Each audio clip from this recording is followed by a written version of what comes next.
Bom dia, pessoal. Estamos aqui em mais um webcast. Maior prazer de estar falando com vocês. O nosso quinto webcast. Estamos agora preparando sobre as cacatuas. E não há quem não goste de falar sobre esse assunto de cacatuas. Aliás, vocês devem ter acompanhado o nosso canal YouTube, Criadores de Pássaros do Mundo. Vamos lá ver os vídeos, temos já 34 vídeos de criadores publicados, estamos com um pouquinho mais de 3 meses no ar e agora vamos falar das cacatuas. Antes de falarmos das espécies de cacatuas, vamos falar um pouco do comportamento delas. As cacatuas são umas aves, vamos dizer que com comportamento muito dócil, que interage com as pessoas e, logicamente, inclusive, declaração dos criadores que criam essas aves, é muito difícil depois de criar no bico tal, criar na papa, vendê-las, porque é apaixonante. E nós temos aí duas pessoas que vão contar sobre as cacatuas no seu habitat natural, quer dizer, na maioria deles na Austrália. São 18 espécies que temos de cacatuas, 11 são da Austrália, mas as outras demais são todas da região.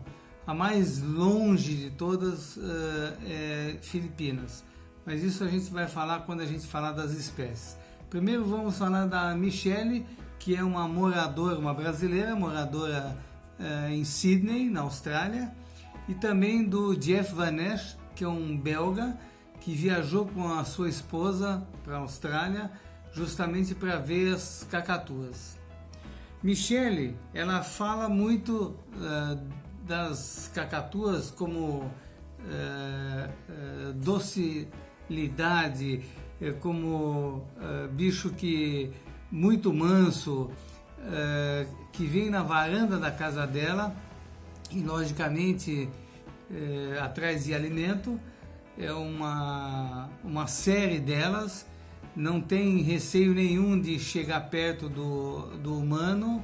Vamos falar, são muito dóceis. Tá? São muito dóceis e enfileiram todo na varanda da casa dela. O síndico, inclusive, reclama que ela fica dando comida, mas quem é que vai negar alimento para um bicho desse? Eles têm, inclusive, época sazonal, que, vamos dizer, aparece e depois some. São principalmente verão e primavera, que é onde aparecem mais, provavelmente porque nessa época eles estão reproduzindo no seu habitat e vem buscar o alimento. A maturidade da cacatua é vamos dizer, começa de 5 a 10 anos de idade, porque ela vive muito. Cacatua, se você adquirir uma cacatua, pode colocar no teu testamento, porque cacatua vive de 70 a 100 anos. Então, logicamente, para atingir a maturidade também demora, de 5 a 10 anos. Porém, a vida útil dela, de reprodução, vai até 40 anos, a maioria das espécies. Tá? A gente fala numa escala, porque existe 18 espécies. Então, elas têm comportamentos diferentes também, entre elas. A média de filhotes é de 2 a 3 filhotes. Tá? Agora, se você retira os ovos e coloca em chocadeira e o casal ainda está quente, já teve casos de criadores nos relatarem de botarem 10 ovos. Então, também tem nós estamos falando da média de 2 a 3, que a grande maioria cria 2 a 3 filhotes por ano. Mas existem exceções, verdadeiras exceções. No caso, as pequenas, existe cacatua grande, existe cacatua pequena. as pequenas são as que mais reproduzem. Seu tempo de gestação varia entre 70 a 90 dias, até o filhote estar totalmente desmamado, principalmente quando se trata na papa, trata na mão. Tá? É difícil depois vender, como eu já disse, vendê-los, porque é uma questão muito importante essa maneira de lidar com esse bicho, e ele retribui todo o carinho que a gente dá para o filhote. Então, cacatua é um bicho fantástico. Aliás, cacatua é um assunto que todo mundo gostaria de falar, porque se você falar, por exemplo, nós fizemos já um webcast de gaiola. Um webcast de gaiola, instalação, comedouro, isso tudo são focos para criadores. Então, esse é um webcast específico. Quando você fala de cacatua, não há quem não se apaixone por uma cacatua. Mesmo que não seja um criador, mesmo que não tenha, mesmo que só veja isso em loja, ou só veja isso em zoológico, ou em parque de aves, cacatua é um bicho apaixonante. Mas vamos ver agora o vídeo da Karina, que ela mostra para nós com 2 cacatuas sulfúreas tratadas na mão. Vamos ver o que ela fala.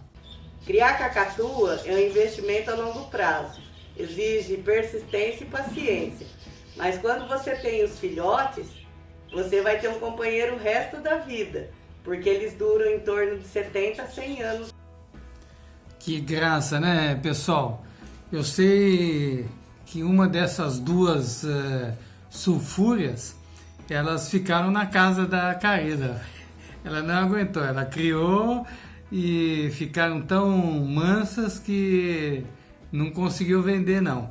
Mas como todo webcast, eu tenho sempre história para contar, porque assim é o webcast. Eu sou um contador de história, vivi muito essa ornitologia e tem que sair fora dessa regra toda burocrática, toda técnica só. Tem que contar um pouquinho de história também, que tem histórias impressionantes.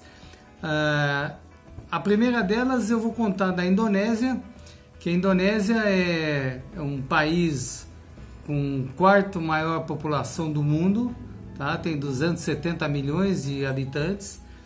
É um país com 17 mil ilhas, algumas famosas, né? Ilha de Bali, Sumatra, Ilha Molucas, onde fica uma cacatua rara, bonita, cor de salmão, crista vermelha, linda, Molucas. Vocês vão ver, inclusive, um filme dela, ela se achando toda, é muito legal, né?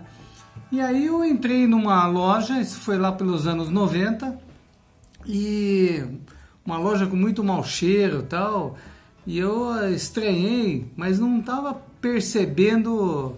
É uma loja grande de pássaros, então tinha alguns pássaros em gaiola e tal. Aí eu entrei num salão e tinha um monte de caixa d'água. Quando eu olhei dentro da caixa d'água, eram mainás, filhotes de mainás. E aquele cheiro é porque era tratado com fubazão.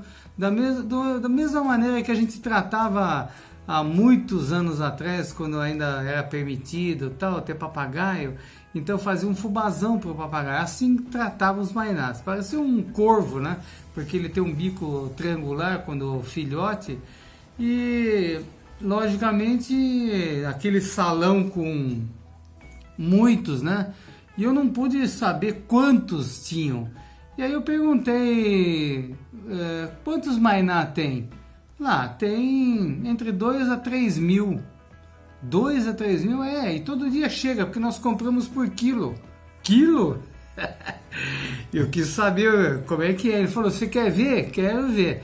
Passo no hotel amanhã cedinho. Então combinamos, ele passou no hotel e fomos no porto. Ele me deixou num local onde eu via chegando aos barquinhos, as canoas, que nem canoas, com caixa de vime. Falou, olha, eu vou ver algumas coisas, daqui a pouco eu volto aqui, não sai daqui. Eu fiquei observando. E a grande maioria da Indonésia é muçulmano. E eles têm leis por desonestidade, droga, tem inclusive pena de morte. Então as pessoas são muito corretas, eles têm uma lei forte e por isso dificilmente você vê algum ato de desonestidade. E eu vi aquelas pessoas chegando de canoazinha com caixa de vime, punha numa balança, pegava um dinheiro, pegava uma outra caixa de vime e afastava a canoa e ia embora. E aquilo era constante, chegando com 1, 2, 3 caixas de vime às vezes, né? E aí volta o conhecido lá, o dono da loja, e aí, viu os mainá? Nenhum.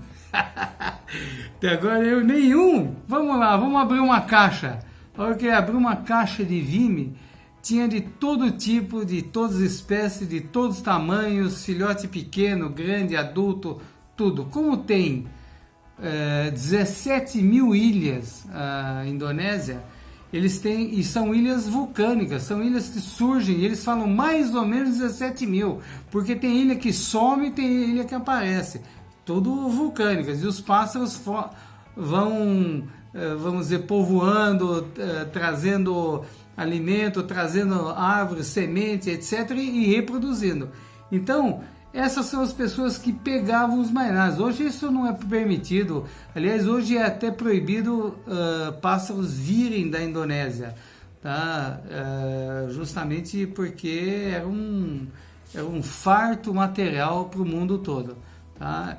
Então, eu estou falando... Por que eu estou contando de mainá, se o assunto é cacatua? Esse mesmo cara perguntou, qual é teu interesse? Falei, meu interesse é cacatua. Eu tenho um fazendeiro, amigo meu, podemos ir visitá-lo, vamos lá amanhã cedo. E a Indonésia, ou Jakarta, onde eu fiquei, as avenidas são muito largas, 16 pistas, 20 pistas, tá? E a grande maioria dos carros eram jipes, Pajero, Jeep, carros grandes, né, altos. Por quê? Porque não tinha mais do que 50% de esgoto encanado. Uma cidade enorme, Jakarta é uma cidade enorme, milhões de habitantes. E na época da chuva aquilo inundava tudo. Então eram os carros que eles conseguiam andar na chuva ou nas enchentes. Então nós fomos logo cedo para a fazenda das cacatuas. Bom, aquilo tinha 16 pistas, virou 12, virou 10, virou 4, virou 1, virou estrada de terra. Eu falei, nossa, não sei mais voltar. De repente chegamos num local onde existiam enormes quantidades de lores.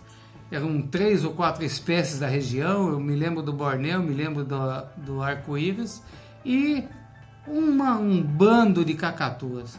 E o incrível é que os lores, todos cheios de fruta, então todas as gaiolas suspensas, cheio de frutas, e frutas tropicais, banana, mamão, papaya. Então era isso que eram alimentados, eram todos pássaros nativos e alimentados com as frutas que tinham na região. E as cacatuas, 55 cacatuas, também em 4 espécies. Eu me lembro que a grande maioria era alba, tinha 3 molucas, tinha a pequena golfine, tinha, se eu não me engano, bom, agora eu não me lembro a 4ª espécie, mas a grande maioria era alba. E aí eu perguntei quanto é, ele falou, depende de quanto você levar. Mas depende de quanto eu levar, depende do preço. Então ele falou, olha, tenho 55 cacatuas, tá? Eu faço X. Por que eu fui perguntar o preço? Foi o dia que eu mais comprei cacatua da minha vida, tá? Então essas 55 cacatuas eu comprei de uma vez só na Indonésia, numa fazenda em Jakarta, e foi mandado para a Europa, e o meu importador, fornecedor da Europa acabou vendendo tudo na Europa, porque é um preço que eu não vou falar, que vai ficar todo mundo com vontade. Mas vamos voltar então a falar dessa região. Tem mais uma história. Em Singapura eu cheguei num Jurong Park, é um parque de pássaros. Foi lá que eu conheci a ave do paraíso, pela primeira vez que eu vi na minha vida a ave do paraíso, inclusive fazendo o display para fêmea, coisa mais linda. Mas o que me chamou a atenção na entrada do Parque Jurong, lá em Singapura, existiam 2 viveiros enormes, um de araras e um de cacatuas, tudo em árvores secas, enormes e cheio de aves. E essa parte toda, vamos dizer, você interagia, porque não tinha uma grade, eram todas mansas, inclusive tinha um lugar para tirar fotografia, uma coisa que jamais eu vou esquecer. Tá, então acho que é tratada no bico, tal. Aliás, é um parque onde tinha show com aves, etc. Um parque inesquecível. Que legal esse parque. Vamos falar um pouquinho das espécies agora das cacatuas. Vamos começar pelas pretas, que são as mais raras. Eu consegui achar 5 espécies de cacatuas pretas, tá? Todas elas no continente australiano. A pálmea, que fica acima da Austrália em algumas ilhas, e tem um pedacinho da Austrália bem no norte que ainda habita. A pálmea é a mais imponente, é uma que tem um topete grande, tem uma marca vermelha na cara, o macho é um pouquinho maior que a fêmea, a mancha vermelha é um pouquinho mais intensa, e tem 3 subespécies. Então a palme é a mais importante delas. Todas elas são raras, criadas em ambiente doméstico, por isso que a gente teve inclusive dificuldade de achar as fotos. Depois nós temos aquela que chamamos de rabo vermelho, red-tailed. É uma cacatua preta imponente, grande, mais ou menos 60 centímetros de tamanho. Ela é encontrada em grande parte da Austrália, e nós temos foto delas do seu ambiente natural, feito pelo Jeff da Bélgica e também pela Michelle. Michelle conseguiu fotografar a rabo vermelho num casal com 2 fêmeas. Então nós temos aí na natureza um macho com 2 fêmeas. Temos uma foto também na mão do Paulo Croisen, que é um australiano, com um macho de rabo vermelho. E aí temos a outra espécie que chama Yellow-tailed, que é o rabo amarelo. Tá? Ela tem 2 tamanhos. Eu tenho foto também da natureza do Jeff, que vocês estão vendo ou vão ver. E tem um criador na Alemanha que há muitos anos cria a grande e tem uma pequena, de 48 centímetros. Essa grande de rabo amarelo também tem 60 centímetros. E ele tem, o Philipp Kramer da Alemanha, ele tem as 2 espécies e cria já há muito tempo. Então essas são as cacatuas pretas que nós temos praticamente no continente australiano. São raros nos ambientes domésticos, criando, e a única que eu não consegui pegar foto é uma de rabo branco, que é parecida com a de rabo amarelo, mesmo tamanho e tal, só que tem a cor tanto da bochecha como do rabo branco.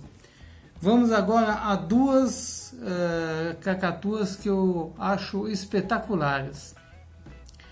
A alba, ela é todinha branca, é a que eu mais gosto, e a Inca é a mais imponente.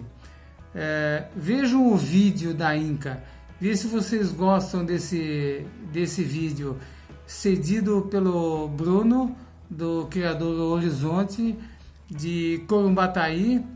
Ele cria essa cacatua e nos cedeu esse filme aí fantástico.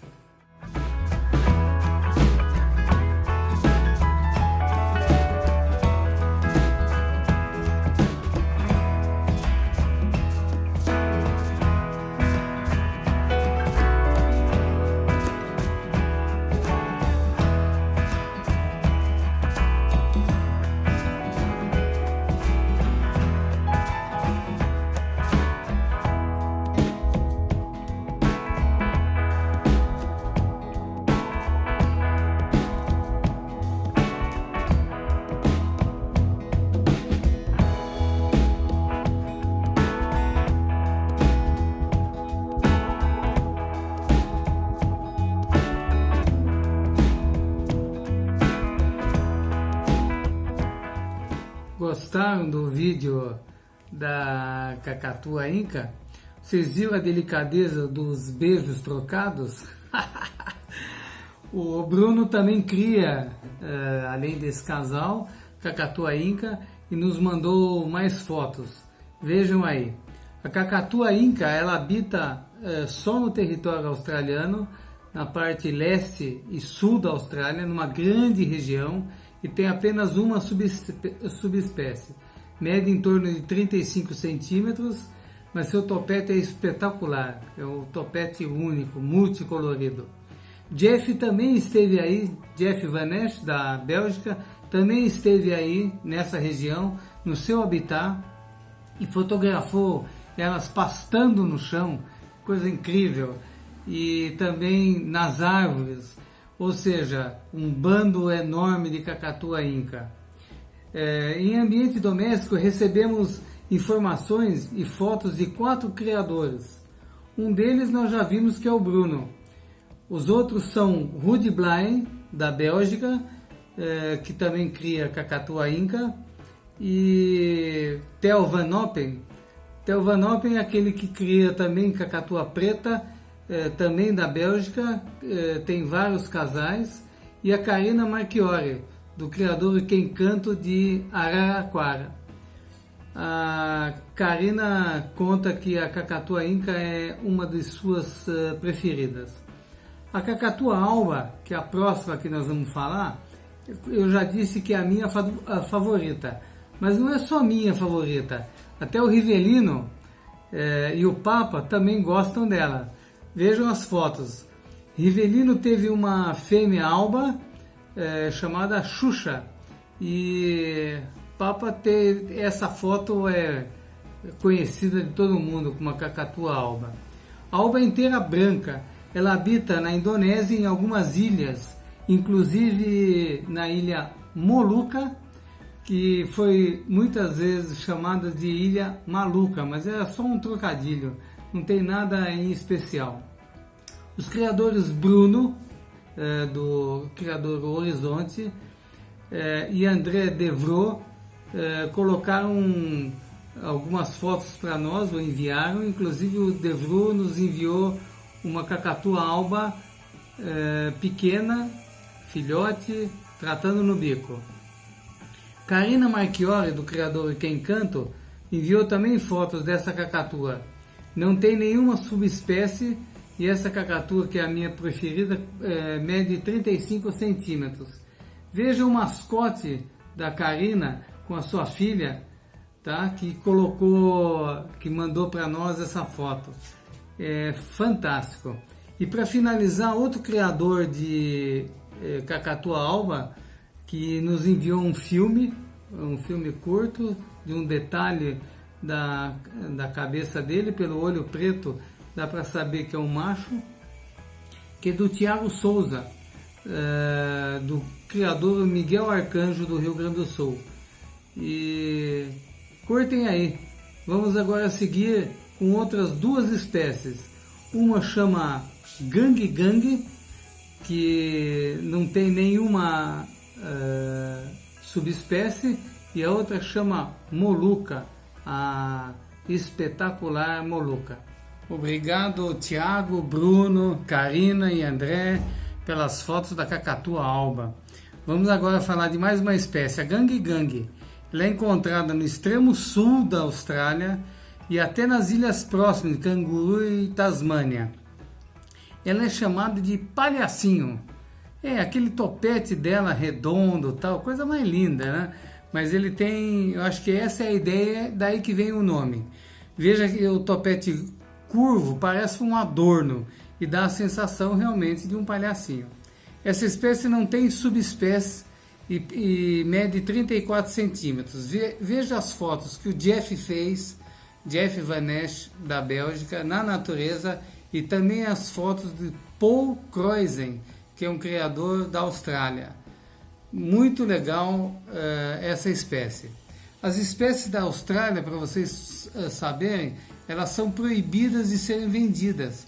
Quer dizer, você não consegue exportar ou comprar nenhuma espécie de ave nascida na Austrália, Você só consegue importar ou exportar da Austrália para outros países as aves que são oriundas de outros lugares. Por exemplo, agapornis, que é da África, ou por exemplo, ringneck, cabeça de ameixa. Então isso os criadores podem exportar, mas aves nascidas na Austrália, não.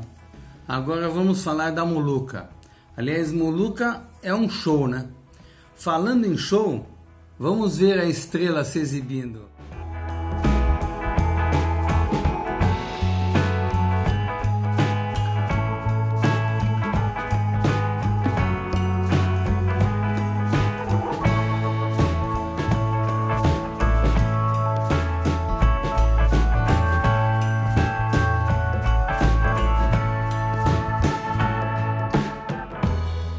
Olha só, olha como ela é dócil, imponente, exibida, um charme, concorda?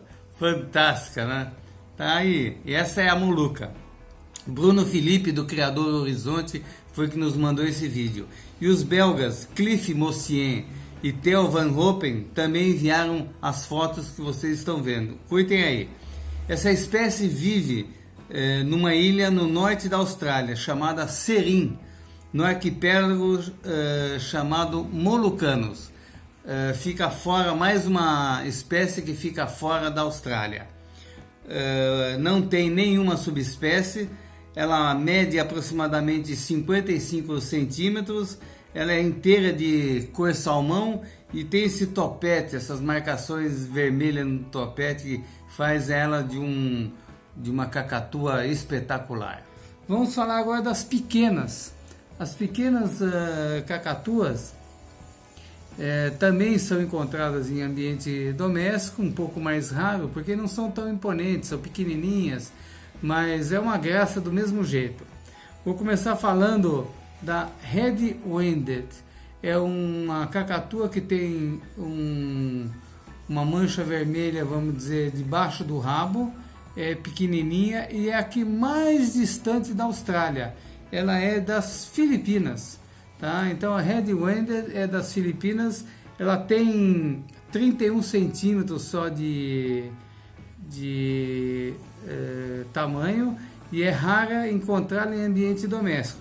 Conseguimos uma foto com o André Devro, da Bélgica, e obrigado, André. Salvou o nosso webcast. Outra pequena é a corella. A corella é chamada também de sanguínea. Tá? A corella ela é conhecida na grande região da Austrália, de leste a oeste. E Jeff Van Ness, da Bélgica, também esteve lá, encontrou ela no seu habitat natural e nos encheu de fotos nas árvores, no chão pastando, enfim, à vontade. Theo Van Hopen, também da Bélgica, nos enviou 2 fotos em ambiente doméstico. Essa cacatua mede em torno de 38 centímetros e tem 4 subespécies. Então é capaz de vocês acharem sanguíneas, uma diferente da outra, um pouco diferente em alguma subespécie. A corella também tem uma outra de bico grande, nós chamamos ela de bicuda das cacatuas, é a única que tem esse bico grande. Também conseguimos uma foto de ambiente doméstico enviada pelo André Devro. Ela habita no suleste e sudeste da Austrália. Não tem também nenhuma subespécie e mede 38 centímetros. Ela não é tão bonita que nem as outras cacatuas, mas é mais uma espécie de cacatua. E finalmente, das pequenas, eu vou falar da golfim. Estou deixando para falar depois da galerita pequena com a galerita grande. Mas vamos lá falar da golfim. Ela é bastante encontrada em ambientes domésticos. Ela já é, vamos dizer, mais criada. E Bruno, do Criador Horizonte, nos envia uma foto de sua matriz, e o Theo Van Hopen, também da Bélgica, também dessa cacatua. Essa cacatua vive na ilha de Tanimbar, da Indonésia, mais uma cacatua fora da área da Austrália, mas perto da Austrália, porque a Indonésia fica no norte da Austrália, e ela mede 32 centímetros. A golfinho, ou golfine, né, como é chamada também, ela não tem nenhuma subespécie. Agora vamos falar das galeritas. Por que das galeritas? Nós temos a galerita pequena e temos uma galerita grande. A galerita pequena é conhecida por sulfúria. Vamos falar dela já na frente, daqui a pouco. Primeiro vamos começar pela galerita, que é uma galerita maior. Mas antes, vejam e escutem o vídeo que Michelle fez em Sydney. Eu não tenho condição de dar comida para tudo isso daqui, não. Vocês vão me falir desse jeito? Na minha casa, olha isso, que festa que virou na minha casa. Eu não tenho condições não, gente. Vocês são tudo um bando de famintas. Eu não tenho condições. Não é pra brigar. Fala a verdade, você não moraria aí? Já imaginou um bando desses aí na sua casa? Olha, vou falar uma coisa, se eu fosse morar na Austrália, eu ia propor para a Michelle e seu marido uma outra casa para eles escolherem em qualquer lugar para morar na casa deles. De ver essas cacatuas galeritas aí, é a coisa mais linda. Mas vamos lá, cacatua galerita, como vocês viram no filme, é uma cacatua grande, tá? Tem mais ou menos 50 centímetros, tem topete amarelo e ela é inteirinha branca e ela é habitada de leste a oeste da Austrália, vai até o sul, até a Nova Zelândia. E no norte ainda, nas ilhas, inclui na Indonésia, que a Indonésia fica no norte da Austrália. Jeff também esteve no encalço delas. Veja que gravou fotograficamente várias imagens, inclusive uma deles rodeado por cacatua galerita. Um espetáculo, não? Existem 4 subespécies e as mais conhecidas dessa galerita grande, é a Triton e a Eleonora. Alguns chamam de Triton, mas é Triton. Tá? Agora vamos falar da cacatua galerita pequena. Essa cacatua galerita pequena também é conhecida por sulfúria. A Karina Marchiori, do criador Quem Canto, gravou para nós uma pequena mensagem sobre essa cacatua. Criar cacatua é um investimento a longo prazo, porque elas começam a reprodução a partir de 10 anos. Mas depois que começa a nascer os filhotes, você vê que equivale à inteligência de uma criança de 5 anos, através de estudos. E quando você tem os filhotes, você vai ter uma companhia para o resto da vida quem adquirir. Porque eles vivem por volta de 70 a 100 anos, dependendo da espécie. Essa cacatua, ela mede em torno de 33 centímetros, é igual a galerita grande, só que menor. Toda branca, com um topete igual e amarelo. Seu habitat é fora da Austrália, na Indonésia até Singapura. Sérgio Lopes, da Namíbia, nos enviou algumas fotos de filhotes sendo criados no bico. E a própria Karina, em todas as fases da cacatua sulfúrea, até o filhote já manso, comendo um agrado. Essa espécie tem 3 subespécies, sendo que uma delas é conhecida nossa, chama Citron. É a mesma aparência, só que o topete, em vez de ser amarelo, é um topete laranja. A Citron é um pouquinho maior do que essa cacatua galerita. Ela tem 38 centímetros. André Devro, Theo Van Hopen, da Bélgica, e o Bruno Felipe, do criador Horizonte, nos enviaram fotos de suas cacatuas matrizes em ambiente doméstico. A Citron, como eu falei, é uma subespécie da cacatua sulfúrea, um pouquinho maior do que a galerita sulfúrea, tem 38 centímetros, e seu habitat também é na Indonésia. Mais uma cacatua fora da Austrália, é da ilha de Sumba. Duas espécies nós vamos falar sem fotos. Uma delas é a Blue Wade, é uma cacatua branca grande, mais ou menos 50 centímetros, com azul em volta dos olhos e um topete pequeno. Seu habitat é no arquipélago de Bismarck, no norte da Austrália, e não tem nenhuma subespécie. A outra cacatua é conhecida nossa, é a do Corpus, também conhecida, mas não conseguimos foto para ilustrá-la. Ela é branca, pequena, mais ou menos pequena que nem a golfine, 31, 32 centímetros, tem um topete pequeno e também tem uma marcação azul em volta dos olhos, não tão acentuados como a do Corpus, que na verdade a do Corpus chama Blue Wade também, justamente por causa da marcação em volta dos olhos.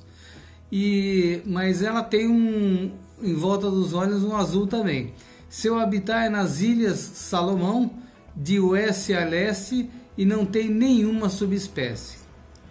Deixamos para o final a cacatua rosa, charmosa, um encanto, a única que tem mutação. E de cara vamos ver um vídeo dela com as mutações. Essa mutação é hino, né? Enviada pelo multicampeão de agapornis, Ruud Blaine, da Bélgica.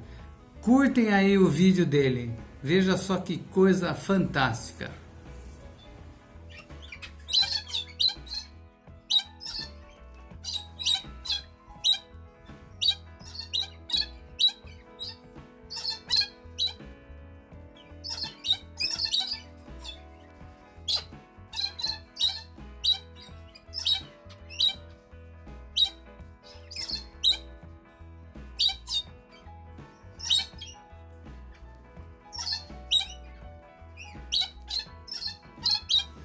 Viu que chique?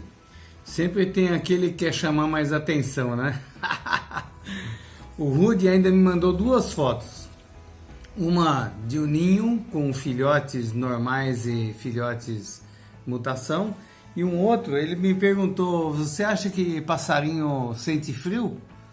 E aí ele mandou essa foto aí do inverno, as cacatuas rosa na neve, coisa mais linda. Eu acho que eles sentem muito menos frio do que a gente.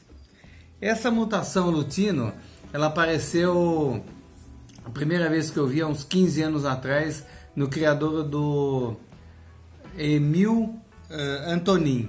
Emil é um tcheco radicado na Alemanha e ele tinha alguns exemplares só, e eu perguntei para ele qual é o preço. Ele me respondeu, era proibitivo, não dá nem para repetir. Passado alguns anos, estive de novo no Emil, agora com alguns brasileiros, criadores de pássaros, e ele já tinha em abundância. E nessa ocasião, eu acho que mais ou menos uns 10 anos atrás, custava em torno de 10 mil euros o casal, um puro e um portador. Então já era um pouco mais acessível. Antonin sempre foi considerado um mágico, tanto é que o apelido dele era Mago, porque ele tinha a fama de manipular a mutação. Na verdade, mutação é uma modificação espontânea do gene. E ele dizia sempre, se eu conseguisse ou se eu soubesse manipular o gene, eu faria muito mais coisas. E aí começou a citar uma série de cores em espécies fantásticas. Mas ele contou o segredo, numa das últimas vezes que eu visitei, ele contou o segredo. Ele falou, olha, eu sou tcheco, conheço a língua do leste europeu, eu fazia anúncios no leste europeu, Polônia, Romênia, Hungria, República Tcheca, hoje dividida em duas, né? Era Tchecoslováquia na época. Qualquer passarinho psitacídeo de cor diferente eu compraria. E com isso as pessoas num lugar onde o dinheiro não era fácil, descobriu alguma coisa e levava para ele. Essa me lembrou a história no nosso último webcast com o Davi Villa e seus cardeais. Então ele recebeu da natureza dois amigos, né, que descobriu um cardeal de outra cor, um mutante na natureza, levava para ele e ele fixava essa mutação. E o Antoninho, como ele era uma pessoa muito inteligente, muito conhecimento genético, né? Então ele pegava aquela cor nova, descobria, fixava, multiplicava e aí colocava no mercado. Isso ele fez com diversas aves. Eu posso dizer que o meu primeiro Splendid lutino eu vi na casa dele. O primeiro Rosella Exímios azul eu vi na casa dele. Então posso contar muitas aves que eu vi e ele adorava mutações. Aliás, adora, porque ele continua nativo. Hoje ele deve ter mais de 70 anos, sem dúvida nenhuma, mas o mago é fantástico. Mas vamos falar então mais um pouquinho da da espécie cacatua rosa. Outro criador que nos mandou foto foi o Luc Van Putte, da Bélgica. É um criador que eu visitei, uma pessoa fantástica, boníssima, feliz com o seu resultado. As cacatuas todas criadas na mão, parece que todas conhecem ele. Então ele pega as cacatuas e abre o viveiro, elas voam nele, é impressionante. Uma criação pequena, mas agradabilíssima. E também me mandou foto de cacatua o Jeff, que ele conseguiu também fotografar várias cacatuas rosas na natureza. Esse trabalho que o Jeff fez na Austrália é maravilhoso. Deu-nos uma oportunidade de conhecer um pouco as cacatuas no seu habitat natural e, logicamente, é um volume de informações e de fotos que abrilhantou muito esse meu webcast. Cacatua rosa, ela tem 35 centímetros de altura. Ela é praticamente habitada na Austrália toda e tem somente 2 subespécies. Bom, pessoal, mais um webcast terminando. Me deu um enorme prazer de lembrar muitas histórias e todo o contato que eu tive com os criadores aqui do Brasil e do exterior. Deu para ver que muita gente gosta de cacatua e ela retribui esse carinho porque ela tem um temperamento muito dócil e, logicamente, espero que goste desse trabalho. É um trabalho, uma dedicação espontânea e que me dá muito prazer poder pesquisar e informar sobre ornitologia. Logicamente, já falei isso no último webcast. Segundo o falecido amigo Luciano do Vale, só erra pênalti quem cobra. Então, logicamente, somos humanos, algumas falhas acontecem, mas de maneira geral estamos muito felizes e já estamos pensando no próximo webcast. Logo eu informo. Muito obrigado, gente.